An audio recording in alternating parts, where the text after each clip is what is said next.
Shalom Elohim, haleluya, puji nama Tuhan. Semangat pagi Bapak Ibu Saudara yang dikasihi Tuhan kita, Yesus Kristus. Jumpa lagi bersama saya Pendeta Samuel Mabuntu dalam Renungan Pagi ke 1878 hari Renungan Pagi ini mengudara. Puji Tuhan. Bapak Ibu Saudara yang dikasihi Tuhan, sebelum kita mengawali segala aktivitas kita di pagi hari ini, mari kita buka hari ini bersama Tuhan dengan mendengarkan firman Tuhan. Sebelum kita membaca, mendengarkan, dan merenungkan firman Tuhan hari ini, mari kita berdoa. Minta pimpinan Roh Kudus. Kita berdoa. Bapa di surga, berbicaralah kepada kami semua. Pakai firman Tuhan ini untuk menegur kami, menasihati kami, menguatkan kami, meneguhkan iman percaya kami, dan menuntun kami supaya kami terus berjalan di jalan Tuhan yang benar. Dan pakai firman Tuhan ini untuk memberkati kami semua. Di dalam nama Tuhan Yesus yang adalah firman Allah yang hidup, kami berdoa. Amin. Haleluya. Bapak Ibu Saudara yang diberkati Tuhan, bersama dengan saya kita akan belajar Alkitab dari kitab Kejadian sampai kitab Wahyu. Mari buka Alkitab kita dalam kitab 2 Samuel pasal 12 ayat 1 sampai ayat 14. Di bawah perikop, Nathan memperingatkan Daud sehingga Daud menyesal. Demikian firman Tuhan. Tuhan mengutus Nathan kepada Daud. Ia datang kepada Daud dan berkata kepadanya, ada dua orang dalam suatu kota, yang seorang kaya, yang lain miskin. Si kaya mempunyai sangat banyak kambing domba dan lembu sapi. Si miskin tidak mempunyai apa-apa, selain dari seekor anak domba betina yang kecil, yang dibeli dan dipeliharanya. Anak domba itu menjadi besar padanya, bersama-sama dengan anak-anaknya. Makan dari suapnya dan minum dari pialanya, dan tidur di pangkuannya, seperti seorang anak perempuan baginya. Pada suatu waktu, orang kaya itu mendapat tamu, dan ia merasa sayang mengambil seekor dari kambing dombanya atau lembunya untuk memasaknya bagi pengembara yang datang kepadanya itu. Jadi ia mengambil anak domba betina kepunyaan si miskin itu, dan memasaknya bagi orang yang datang kepadanya itu. Lalu Daud menjadi sangat marah karena orang itu, dan ia berkata kepada Nathan, demi Tuhan yang hidup, orang yang melakukan itu harus dihukum mati. Dan anak domba betina itu harus dibayar gantinya 4 kali lipat, karena ia telah melakukan hal itu, dan oleh karena ia tidak kenal belas kasihan. Kemudian berkatalah Nathan kepada Daud, engkaulah orang itu. Beginilah firman Tuhan Allah Israel, akulah yang mengurapi engkau menjadi raja atas Israel, dan akulah yang melepaskan engkau dari tangan Saul. Telah kuberikan isi rumah Tuanmu kepadamu, dan istri-istri Tuanmu ke dalam pangkuanmu. Aku telah memberikan kepadamu kaum Israel dan Yehuda. Dan seandainya itu belum cukup, tentu ku tambah lagi ini dan itu kepadamu. Mengapa engkau menghina Tuhan dengan melakukan apa yang jahat di matanya? Uria orang Het itu kau biarkan ditewaskan dengan pedang. Istrinya kau ambil menjadi istrimu, dan dia sendiri telah kau biarkan dibunuh oleh pedang Bani Amon. Oleh sebab itu, pedang tidak akan menyingkir dari keturunanmu sampai selamanya, karena engkau telah menghina aku dan mengambil istri Uria orang Het itu untuk menjadi istrimu. Beginilah firman Tuhan, bahwasannya malapetaka akan kutimpakan ke atasmu yang datang dari kaum keluargamu sendiri. Aku akan mengambil istri-istrimu di depan matamu dan memberikan kepada orang lain, orang itu akan tidur dengan istri-istrimu di siang hari. Sebab engkau telah melakukannya secara tersembunyi, tetapi aku akan melakukan hal itu di depan seluruh Israel secara terang-terangan. Lalu berkatalah Daud kepada Natan, aku sudah berdosa kepada Tuhan. Dan Natan berkata kepada Daud, Tuhan telah menjauhkan dosamu itu, engkau tidak akan mati. Walaupun demikian, karena engkau dengan perbuatan ini telah sangat menista Tuhan, pastilah anak yang lahir bagimu itu akan mati. Amin, firman Tuhan. Haleluya. Bapak Ibu Saudara yang dikasihi Tuhan, konteks kebenaran firman Tuhan ini ketika Tuhan mengutus Natan untuk menegur Raja Daud atas dosa pembunuhan berencana yang dilakukan Daud kepada Uria yang adalah suami dari Batseba. Demi menghalalkan Batseba untuk menjadi istrinya, Raja Daud tega melakukan hal yang jahat di mata Tuhan. Firman Tuhan ini katakan bahwa Daud menghina Tuhan dengan apa yang dia lakukan kepada Uria. Firman Tuhan kemarin katakan bahwa apa yang dilakukan Daud itu jahat di mata Tuhan. Bapak Ibu Saudara yang dikasihi Tuhan, dengar ini baik-baik. Kalau saudara melakukan sesuatu untuk mendapatkan sesuatu yang saudara inginkan, saudara melakukan satu kejahatan, itu menghina Tuhan. Itu hal yang jahat di mata Tuhan. Saudara menginginkan istri orang, suami orang, dan saudara mencelakai pasangan mereka demi apa yang saudara ingin dapatkan. Itu satu perbuatan yang jahat di mata Tuhan. Bertobat saudara. Saudara lihat, karena perbuatan dosa Daud dengan Batseba, Tuhan menghukum Daud. Anak yang mereka hasilkan dari hubungan mereka, dari perselingkuhan mereka, anak itu mati sebagai konsekuensi dosa Daud dan Batseba. Bukan hanya sampai di situ, akibatnya itu kerajaan Israel terpecah menjadi dua, dan anak-anak Daud ingin membunuh Daud. Berawal dari dosa yang dilakukan Daud dengan Batseba. Jadi kalau saudara melakukan hal yang sama seperti Daud, saudara melakukan kejahatan yang luar biasa di hadapan Tuhan. Demi mendapatkan istri orang, saudara melakukan satu kejahatan kepada suaminya, atau sebaliknya, saudara menghina Tuhan, saudara melakukan kejahatan di hadapan Tuhan. Kalau saudara nggak bertobat, neraka tempat saudara. Saudara yang dikasihi Tuhan, Daud karena dia Raja Israel, Daud merasa apa yang dia lakukan, kejahatan kepada Uria itu, tidak akan pernah dituntut orang. Karena Daud merasa dia seorang pemimpin puncak atas bangsa Israel. Daud yakin tidak ada yang berani menegur Daud. Daud lupa bahwa ada mata Tuhan yang mengawasi Daud. Daud lupa bahwa Tuhan Allah yang Maha Tahu, Tuhan tahu kejahatan yang dia lakukan. Walaupun kejahatan yang Daud lakukan itu di tempat yang tersembunyi, Tuhan tahu. Amin. Karena Daud telah melakukan satu kejahatan, Tuhan turun tangan untuk menegur Daud. Tuhan memakai Nabi Natan untuk menegur Raja Daud. Haleluya. Bapak Ibu Saudara yang dikasihi Tuhan, dengar ini baik-baik.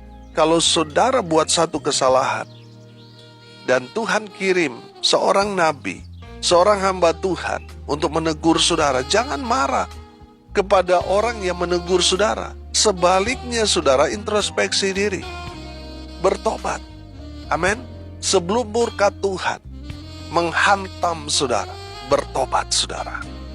Saudara yang dikasihi Tuhan, saya mau mengajak saudara sekalian melihat firman Tuhan ini dari sudut pandang Nabi Natan. Amin. Katakanlah Nabi Natan dalam konteks saat ini adalah seorang pendeta atau hamba Tuhan. Seorang hamba Tuhan yang pertama Seorang hamba Tuhan adalah seorang yang berani menegur raja. Dan Nathan betul-betul masuk klasifikasi ini. Dia nggak ada takutnya, saudara.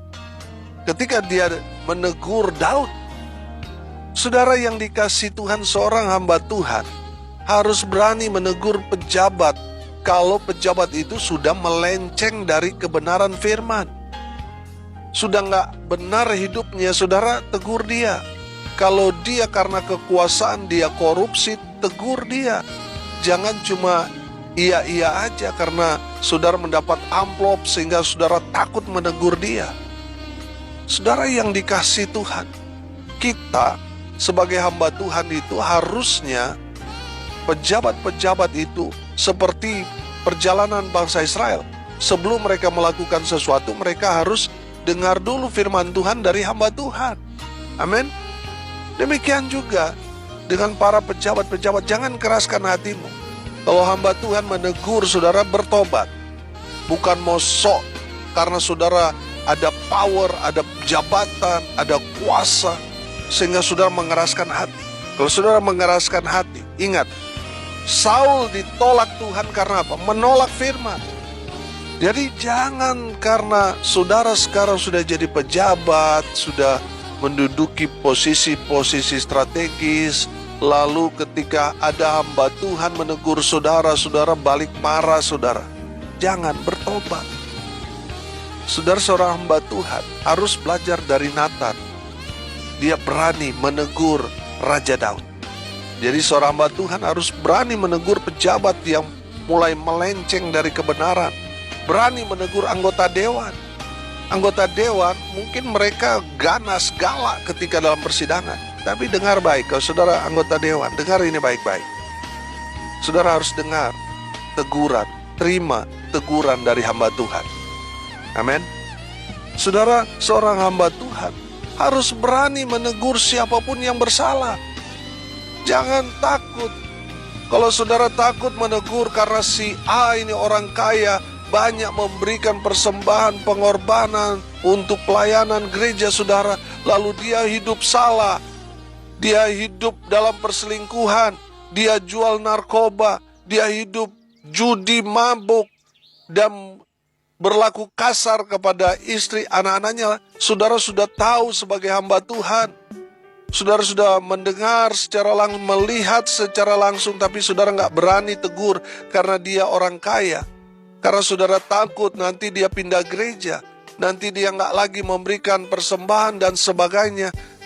Dasar itu yang membuat saudara takut menegur dia. Saudara hamba Tuhan bertobat. Hamba Tuhan yang sejati harus sama seperti Nabi Nathan. Dia nggak takut menegur, walaupun yang dia tegur itu raja. Saudara juga jangan takut menegur orang kaya kalau dia sudah hidup salah. Saudara harus berani tegur, jangan takut kehilangan jemaat. Kalau saudara jemaat sudah hidup salah, tapi hamba Tuhan saudara tidak menegur saudara, saya mau bilang hamba Tuhan itu tidak mengasihi saudara. Dia hanya mengasihi dompet saudara. Saudara yang dikasih Tuhan, kalau saya siapapun, mau dia pejabat, kayak mau dia orang kaya, kalau dia sudah nggak benar hidupnya, saya berani tegur. Saya nggak takut saudara kehilangan jemaat. Saya nggak takut kehilangan pendapatan mungkin karena dia banyak memberi di gereja saudara. Saya nggak takut. Saudara yang dikasih Tuhan, kita seorang hamba Tuhan harus berani menegur siapapun yang bersalah. Kita harus berani menegur mereka supaya mereka yang salah kembali ke jalan yang benar. Amin. Haleluya. Yang kedua, seorang hamba Tuhan adalah seorang yang berani menyampaikan firman Tuhan itu apa adanya. Amin. Saya perhatikan apa yang Tuhan firmankan kepada Nabi Nathan. Nabi Nathan menyampaikan tepat seperti apa yang Tuhan firmankan kepada dia. Saudara yang dikasih Tuhan, hamba Tuhan harus menyampaikan firman Tuhan itu apa adanya. Amin. Jangan hanya kasih-kasih terus, bicara juga tentang keadilan. Amin. Saudara tidak boleh pilih-pilih ayat yang pasnya di mana. Harus apa adanya. Amin. Kalau kita berhadapan dengan orang yang ingin menceraikan istrinya, menceraikan suaminya, kita harus tegas menegur. Jangan saudara akhirnya kompromi. Jangan. Kita harus tegas menegur. Tidak boleh. Amin. Kita tidak boleh takut dimusuhi karena menegur jemaat yang kaya atau berpengaruh atau seorang pejabat. Selama itu firman Tuhan, ya kita harus sampaikan apa adanya. Amin. Saudara yang dikasihi Tuhan, seorang hamba Tuhan harus berani menyampaikan firman Tuhan itu apa adanya. Tidak boleh dimanipulasi. Jangan cari-cari ayat untuk mendukung bagaimana saudara dapat menyampaikan sesuatu yang sedap didengar oleh orang itu. Jangan. Harus apa adanya. Kalau firman Tuhan dengan tegas berbicara kepada kita, apa yang Tuhan mau kita sampaikan, sampaikan itu. Jangan belak-belokkan firman. Saudara yang dikasihi Tuhan, seorang hamba Tuhan harus berani menyampaikan firman Tuhan itu apa adanya. Amin. Saudara, seandainya kalau Nathan tidak menyampaikan apa adanya sesuai firman Tuhan, saya mau tanya, Daud bertobat? Tidak, saudara. Ya kan? Kalau Nathan memanipulasi firman Tuhan dengan setuju dengan perbuatan apa yang Daud lakukan, apa yang terjadi dengan Daud? Daud akan binasa. Betul? Saudara yang dikasihi Tuhan, Nathan menceritakan apa yang Tuhan sudah sampaikan kepada dia, tepat seperti apa yang Tuhan firmankan kepada dia. Artinya, Nathan menyampaikan firman Tuhan itu apa adanya tanpa dia harus tutup-tutupi. Makanya saudara, saya bangga dengan firman Tuhan. Hal yang tabu yang dilakukan oleh Daud diceritakan dengan terang benderang. Tidak ada yang ditutup-tutupi, saudara. Itu luar biasa Alkitab. Saudara yang dikasihi Tuhan, jadi kita sebagai hamba Tuhan, sebagai orang percaya, kita harus menyampaikan firman Tuhan itu apa adanya. Amin. Haleluya. Yang ketiga, saudara, seorang hamba Tuhan adalah seorang yang berani mengambil resiko. Amin. Nathan tahu dia menegur siapa? Dia menegur Raja Israel, Raja Daud. Nathan tahu ini sangat beresiko. Konsekuensi dari dia menegur Daud, Nathan sudah ada dalam pikirannya. Konsekuensinya dia bisa dipenjara, dia bisa dibunuh. Betul? Tapi Nathan tidak takut. Nathan lebih takut kepada Tuhan daripada ancaman manusia. Saudara yang dikasihi Tuhan, ada berapa banyak orang yang gak berani mengambil resiko. Dia hanya manut-manut saja, saudara. Saudara yang dikasihi Tuhan, selama kebenaran ada pada kita, yang kita harus sampaikan yaitu kebenaran itu. Tidak boleh kompromi, saudara. Amin. Memang betul, ketika kita khotbah keras, khotbah sesuai firman Tuhan, memang mungkin follower kita sedikit. Memang mungkin orang yang mau mendengarkan kita bicara firman Tuhan itu gak banyak. Karena keras. Tapi mereka yang lemah lembut, saudara, mereka yang hanya sedap didengar oleh telinga, wah, mereka banyak followers, saudara. Mereka banyak pengikutnya, saudara. Karena apa? Saudara, mereka cari aman. Saudara, Nathan datang sendiri kepada Raja Daud dan menegur dia. Nathan tahu resikonya, tapi Nathan tidak takut mengambil resiko. Kalaupun dia harus dipenjara, dia dibunuh, itu bukan urusan dia. Hidup mati di tangan Tuhan. Amin. Saudara yang dikasihi Tuhan, Nathan berprinsip yang penting yang saya sampaikan, apa yang Tuhan sampaikan kepada dia, misinya selesai. Dia katakan kepada Daud. Saudara yang dikasihi Tuhan, Nathan adalah seorang yang pemberani. Dia berani mengambil resiko. Ada berapa banyak orang mencari aman? tidak mau mengambil resiko. Saya mau bilang, saudara, kita ada di pihak Tuhan. Tuhan ada bersama dengan kita. Jangan takut mengambil resiko. Karena di balik semua ujian, tekanan, persoalan yang ada di depan kita, itu akan membuat kita justru naik level. Amin. Kalau sudah berhasil melewati semua ujian itu, saudara akan naik level. Makanya jangan takut ambil resiko. Kalaupun itu beresiko dalam kehidupan kita, mungkin kita mati. Karena kita mengatakan apa yang firman Tuhan sampaikan kepada kita. Mahkota kehidupan sudah menjadi bagian saudara dan saya. Saudara yang dikasihi Tuhan, jangan takut mengambil resiko. Amin. Haleluya. Mari kita lihat dari sisi Daud. Setelah Daud ditegur Nabi Natan, Daud bertobat. Pertobatan Daud dia tulis dalam kitab Mazmur pasal 51. Saudara lihat di sana, baca di sana. Itulah ungkapan hati pertobatan Daud setelah dia ditegur oleh Natan. Daud bertobat. Yang kedua, Daud membangun kembali hubungan dengan Tuhan. Daud fokus beribadah, Daud sungguh-sungguh cari Tuhan, Daud berpuasa. Haleluya. Saya percaya itulah cara Daud membangun kembali hubungan dia dengan Tuhan. Dan yang ketiga, saya lihat setelah ditegur Nabi Natan, Daud menjadi pribadi yang bertanggung jawab. Dia tahu mulai saat itu bahwa apa yang dia putuskan itu ada sebab akibatnya. Saudara yang dikasihi Tuhan, biarlah firman Tuhan ini meneguhkan kita sebagai hamba Tuhan. Kita harus berani menegur raja, harus berani menegur pejabat, orang yang ada di atas kita, memimpin kita. Orang-orang yang berkuasa, kita harus berani menegur mereka. Kalau mereka salah jalan, kita harus menegur mereka. Yang kedua, seorang hamba Tuhan harus seorang yang berani menyampaikan firman Tuhan itu apa adanya, terang benderang. Yang ketiga, seorang hamba Tuhan adalah seorang yang berani mengambil resiko. Haleluya. Saudara, dari sisi Daud kita belajar. Setelah dia ditegur oleh Nabi Natan, Daud bertobat. Yang kedua, Daud membangun kembali hubungan dengan Tuhan yang rusak karena dosa yang dia lakukan kepada istri orang. Dan yang ketiga, Daud menjadi pribadi yang bertanggung jawab. Sebagai hamba Tuhan, mari kita belajar dari Natan.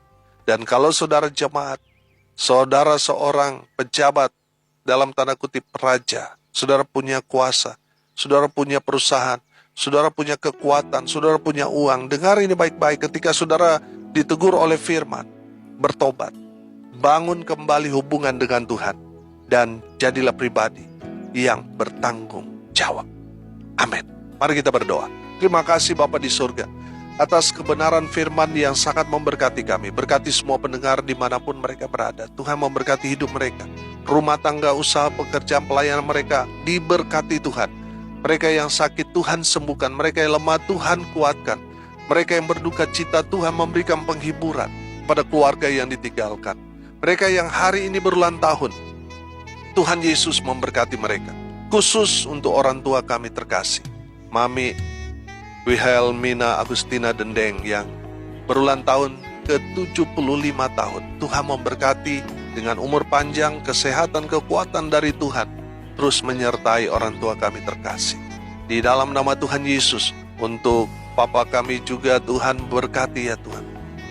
Memberikan kekuatan kesehatan dari Tuhan Yesus. Tuhan terus memberkati. Di dalam nama Tuhan Yesus sama berdoa, biarlah berkat Tuhan dari surga turun memenuhi semua pendengar.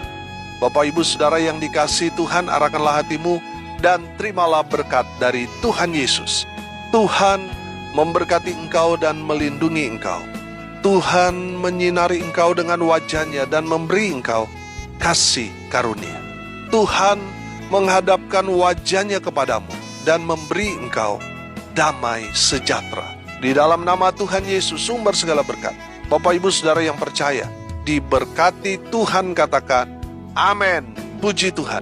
Bapak Ibu Saudara yang dikasihi Tuhan, Kalau saudara merasa diberkati melalui renungan pagi ini, bagikan juga kepada saudara-saudara yang lain, supaya mereka juga diberkati. Karena untuk itulah kita dipanggil untuk jadi berkat. Salam kasih dari Bali, saya Pendeta Samuel Mawuntu. Sampai jumpa besok pagi. Tuhan Yesus memberkati kita semua. Haleluya.